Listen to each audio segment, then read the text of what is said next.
doesn't matter. You guys are still cool with us, and you are still cool with the steampunk genre. And I'm gonna pass this over to Jesse. Steampunk is also a fantastic genre to cross with other genres. We have seen people do full casts of steampunk Star Wars characters.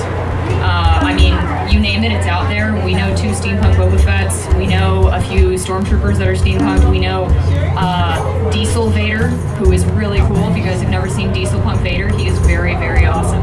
Very posh looking with like this uniform with all these tassels. It's very cool. Who out here is a gamer? Like video games? Yes? So there are lots of steampunk video games. Lots and lots. One just came out in January called The Order 1886. It's where this coat comes from. And it's a really awesome game. BioShock, all those games. Infinite is the one that's primarily steampunk. The other ones are kind of diesel punk, but it's very cool. Dishonored, which the second one comes out next year, I think. Looks really awesome, and I played through Dishonored a couple times, and you can't really get more steampunk than that. It's very dark, but it's still steampunk. Final Fantasy, like all the Final Fantasy games.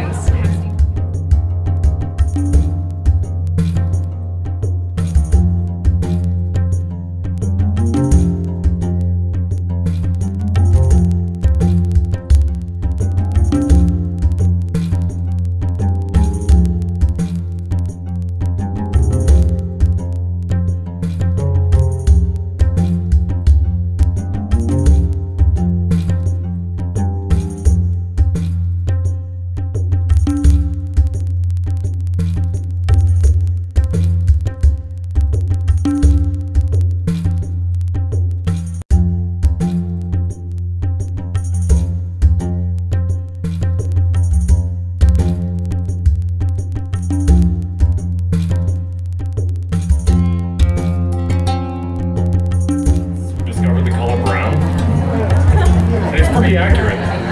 Yeah, like she said, if you guys want to join us out here in this beautiful endeavor that is steampunk, one of our biggest recommendations is to start period.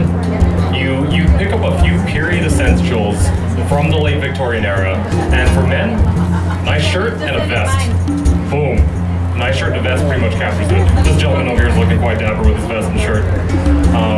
Also, for women, breathing is overrated, honestly. I mean, as this woman over here in the front can attest, you don't need to breathe. They're on a corset. A corset and a wonderful dress is fantastic, like a peasant skirt, something along those lines, is a great, great base for steampunk. Some women go as far as getting the ruffle dresses, you know, with the back end that goes out to here.